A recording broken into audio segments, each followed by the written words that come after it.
I had just set my phone down, but my heart was still pounding in my chest. Something felt off. The message I had just received sent a chill down my spine despite the air conditioning humming in the background. It was only one short line. This Sunday 5 p.m. at Mom and Dad's house. Important. Don't tell Nathan.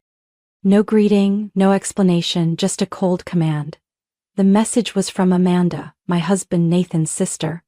We were never close, in fact we barely tolerated each other. Amanda had always seen me as an outsider, the woman who had stolen her brother from their family. I stared at the text on my screen, my mind racing through countless possibilities. A family meeting? Important enough that I wasn't allowed to tell Nathan? But if it was good news, why keep it a secret? And if it was bad news, why were they calling me instead of Nathan? I picked up my phone, ready to reply and ask for more details, but I stopped myself. My instincts told me that if I asked, Amanda wouldn't give me a straight answer. She would just say, "Just come and see for yourself." And I hated that kind of ambiguity. Instead, I picked up my phone again, this time to call the one person I trusted completely, my best friend, Lauren. "Hey, what's up?" Lauren's voice came through the line, warm as always. I told her about Amanda's message, trying to keep my tone calm, but I couldn't hide the unease in my voice. "That sounds really suspicious," Lauren said immediately. "Why would they keep it from Nathan? Don't you think that's weird?" "Really weird," I sighed. "I don't know if I should go, but if I don't, I'll never know what they're up to." "You already know what I'm going to say, don't you?" Lauren asked, her tone cautious. I let out a dry chuckle. "That it's a trap." "Exactly, but if you still decide to go, at least be prepared." I knew Lauren was right. Amanda and Nathan's family had never truly accepted me, no matter how hard I tried over the years. They always found ways to make me feel like an intruder, someone who didn't belong in their world. But Nathan never saw it that way. He always believed that his family loved me, that Amanda's passive-aggressive remarks were just harmless teasing. I had no choice but to go to this mysterious meeting. If I ignored it, who knew what they might do behind my back? On Sunday afternoon, I drove to Nathan's parents' house, the tension rising with every mile. I hadn't told Nathan about the meeting, just as Amanda had instructed. A part of me wanted to believe it was something minor, but my instincts were screaming that something was very wrong. The house was located on a quiet street in the suburbs of Boston, a grand old mansion, elegant on the outside but always feeling cold whenever I stepped inside. I walked up the steps, took a deep breath, and rang the doorbell. The door opened immediately as if they had been waiting for me. Inside, everyone was already there. Nathan's parents, Andrew and Margaret, sat at the head of the table, their expressions stern. Amanda stood with her arms crossed beside them, her eyes gleaming with triumph. Next to her was David, Nathan's older brother, along with his wife Stephanie. Even Uncle Robert and Aunt Helen, who lived all the way in New York, were present. A full family gathering. I suddenly felt short of breath. "Sit down, Emily," Margaret said, her voice calm but authoritative. I didn't sit. I stood in the doorway, crossing my arms. "What's going on?" Andrew, my father-in-law, silently opened a leather briefcase on the table, pulled out a stack of papers and slid it toward me. "This is for the best, for all of us." I took a step closer and glanced at the top page. The moment I read the first line, I felt my heart drop. "Divorce papers?" A short, dry laugh escaped my lips. "You've got to be kidding me." "Not at all," Amanda's voice rang out, laced with satisfaction. "We've thought this through. You don't belong in this family. You contribute nothing and only hold Nathan back. This is the best way to settle things quietly." I looked around the room, taking in each face, all filled with certainty. They actually believed they could force me to sign this. They actually thought they had the right to decide my marriage for me. I took a deep breath, keeping my voice calm but firm. "Does Nathan know about this?" Andrew furrowed his brows slightly. "We decided it was best not to trouble him. He doesn't need to worry about this." A surge of anger rose in my chest. They didn't just want to push me out of the family. They deliberately hid this from Nathan, treating him like a child incapable of making decisions for his own life. I crossed my arms and slowly smiled. They thought I had no choice. They thought I would be too afraid to fight back. But they had forgotten the most important thing. I had my own cards to play. I stared at them one by one. They truly believed I would be so shocked that I would just tremble and sign these papers without resistance. They actually thought they could control me like a puppet. What they didn't realize was that I had seen this coming. I exhaled slowly, then suddenly smiled, not a nervous or hesitant smile, but the smile of someone who held the winning hand. "How interesting," I said, my voice eerily calm. "You've really thought this through, haven't you?" Amanda crossed her arms, tilting her chin up defiantly. "That's right. And if you're smart, you'll sign now and end this peacefully." I let out a genuine laugh this time. "Oh, Amanda, do you really think I came here unprepared?" The room fell into sudden silence. Slowly, I reached into my bag, pulled out a thick folder and slammed it onto the table. The weight of the papers hit the wooden surface with a loud thud, making everyone flinch. Margaret, Nathan's mother, narrowed her eyes. "What is that?" I lifted the folder's cover and flipped to the first page, my voice steady and sharp like a blade. "This is all the evidence of how your beloved family has been embezzling money from Nathan for years." Andrew's eyes widened in shock. "What the hell are you talking about?" I tilted my head, slowly flipping through the pages of the folder. "The bank records show that you've been using Nathan's joint account to funnel money into your failed investments. Here are the detailed statements, showing hundreds of thousands of dollars withdrawn without his consent." I glanced around the room, savoring the look of horror on each of their faces. "And this," I pulled out another document and placed it in front of them. "The mortgage contract for our house, mine and Nathan's. You used it as collateral for a business loan, and guess what? That loan defaulted." Margaret raised a trembling hand to cover her mouth, her face turning pale. Andrew clenched his fists, his voice low and tight. "Where did you get these documents?" I smirked. "I'm not stupid, Andrew. I know you've always looked down on me, but I'm no fool. I've been tracking this for months. I hired a forensic accountant to review every single transaction tied to Nathan, and guess what? Every single trail leads back to you." Amanda's hands balled into fists, but before she could say a word, a voice rang out from the doorway. "What the hell is going on here?"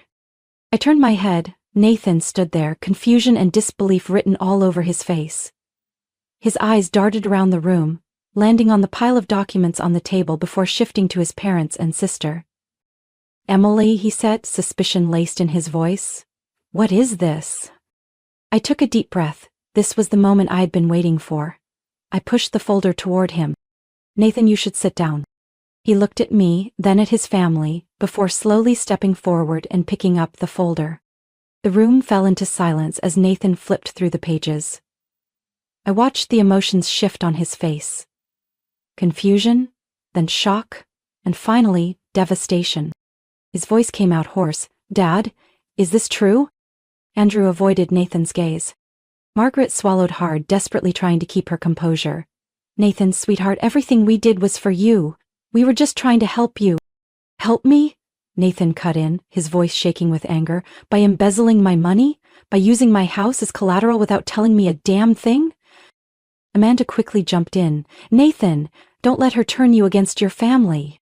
But Nathan just shook his head, glaring at his sister. "Her? Amanda, what the hell did you do?" Slowly I reached into my bag and pulled out another stack of papers. "If you still have doubts, here are Amanda's messages to her friend, bragging about how easy it was to trick you into signing financial documents without reading them. She thought you were stupid, Nathan. She laughed at you." Nathan snatched the papers from my hand, scanning through them. His hands started to tremble as the truth sank in.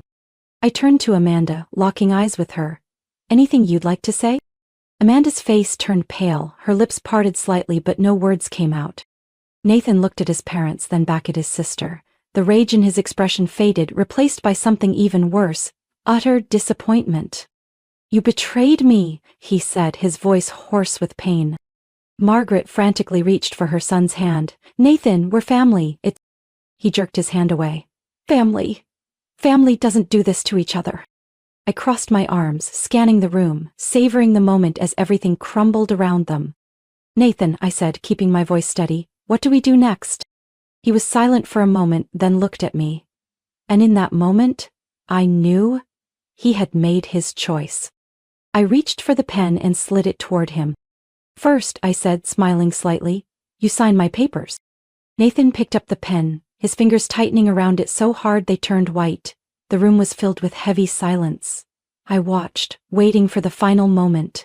The moment he would break free from the chains his family had wrapped around him. Andrew suddenly slammed his hand on the table, his voice trembling with fury. "Nathan, you can't do this. She's manipulating you. This is just a stunt to tear our family apart." Amanda shot up from her chair, her eyes blazing with fury. "You actually believe this? This is Emily. She's nobody. She's just a gold digger trying to take everything from you." Nathan stared down at the documents in front of him, his breathing quick and uneven. But instead of defending his family like he always had, instead of dismissing me, he slowly turned each page, scanning the evidence I had gathered over the past few months. "It's all true." My voice wasn't loud, but it was sharp as a blade. "You know it, Nathan. If it weren't, they wouldn't be this scared."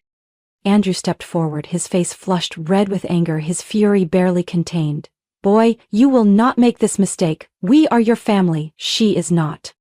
I crossed my arms, meeting his glare with unwavering defiance. "You only care about family when it benefits you, don't you, Andrew? When you can siphon money from Nathan without him knowing? When you can push me out of this marriage so you can keep exploiting your son?" He opened his mouth to say something but then closed it, his silence speaking volumes. I smirked. "You know I'm right." Margaret, my mother-in-law, suddenly burst into tears. She grabbed Nathan's arm, her voice trembling with fear. "Nathan, sweetheart, you can't do this. Everything we did was for you. We only wanted what was best. Don't let her tear this family apart." But Nathan yanked his arm away, his eyes filled with hurt and disappointment. "You stole from me. You lied to me. You betrayed me." Margaret shook her head, tears spilling down her face, but no words could undo the truth. Slowly Nathan turned his gaze to Amanda, the only one still trying to maintain her composure, or rather her arrogance. "Amanda," his voice was low and steady, "you lied to me. You tricked me into signing financial documents I didn't even read." Amanda let out a cold laugh, crossing her arms. "You're so stupid for believing anything Emily says." "Oh? So you deny it?" I interjected, raising an eyebrow. "Are you saying these messages aren't yours? That you never pulled money from Nathan's accounts?" For the first time that night, Amanda's confidence wavered. Her gaze darted toward her parents, but they had nothing left to say. Nathan exhaled sharply, his expression unreadable. "You know what, Nathan?" Amanda suddenly scoffed, her voice dripping with disdain. "I never liked her. I only tolerated her because of you." Nathan was silent, the entire room fell still. Amanda shrugged, trying to appear indifferent, but the unease in her voice was obvious. "You think you can survive without your family? She'll leave you the moment you have nothing left." Nathan stared at her for a long moment, then turned to me. The hesitation in his eyes was gone. I slid the pen toward him. "Then let's find out." He took the pen. 1 second, 2 seconds. Sign. The tip of the pen met the paper. Nathan had signed the divorce papers. A shockwave rippled through the room. Margaret collapsed into her chair, her hands covering her mouth in disbelief. Andrew looked at his son as if he had been betrayed. Amanda's face went pale, her fists clenched tightly. I slowly gathered the documents, then looked each of them in the eye. "I guess this family meeting is over." Nathan stood up, his gaze still locked on his parents. "You betrayed me." His voice no longer carried anger, just a cold, hollow disappointment. "I will never forgive you." I took one last look at them before turning toward the door. Nathan followed closely behind. "Emily!" Margaret screamed. "You ruined this family!" I turned back unfazed. "No, you did that yourselves."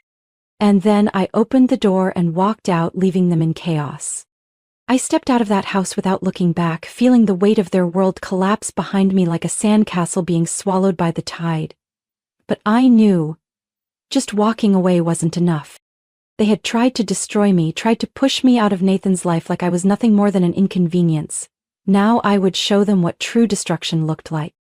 The very next morning, I sat in my lawyer's office, placing each carefully compiled document onto the desk. The evidence I had gathered over the past months was meticulously organized.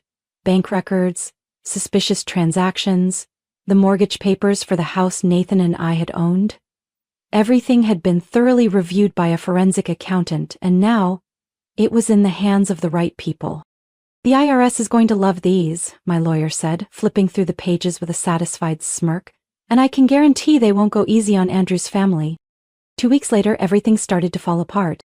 The IRS launched an investigation into Andrew and his company. The embezzled funds, suspicious financial transactions, fraudulent loans, everything was exposed. Investors immediately pulled out, throwing Andrew's company into crisis. No one wanted to be associated with a business under IRS scrutiny. A few months later, Andrew's company declared bankruptcy. The unpaid debts piled up like a mountain, and the properties he had used as collateral were seized by the bank. I heard from an acquaintance that their grand mansion had been foreclosed, and Margaret had a complete breakdown when she was forced to leave the house she once considered the symbol of their family's status. But that wasn't all. Amanda had always seen herself as the mastermind in this game of power, but in reality, she was nothing more than a pathetic pawn.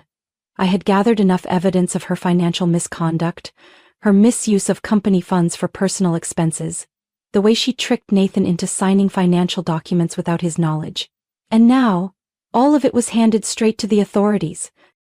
Less than 3 months after Andrew's company collapsed, Amanda was summoned for an investigation into financial fraud. She tried to deny it, to shift the blame onto others, but the evidence was undeniable. Once news of the family's scandal spread, Amanda was immediately fired from her job. No one wanted to be associated with a financial criminal. The elite social circles she once bragged about being part of turned their backs on her, treating her with nothing but contempt. And the best part? The boyfriend she had secretly been funneling money to, he disappeared the moment she got into trouble. Amanda had lost everything. During all this, Nathan cut all ties with his family. As everything crumbled around them, he finally saw the truth. Our divorce was quick and straightforward. I didn't fight for more than I deserved, but I also didn't let them take anything that belonged to me. The house they had tried to gamble away, I kept it.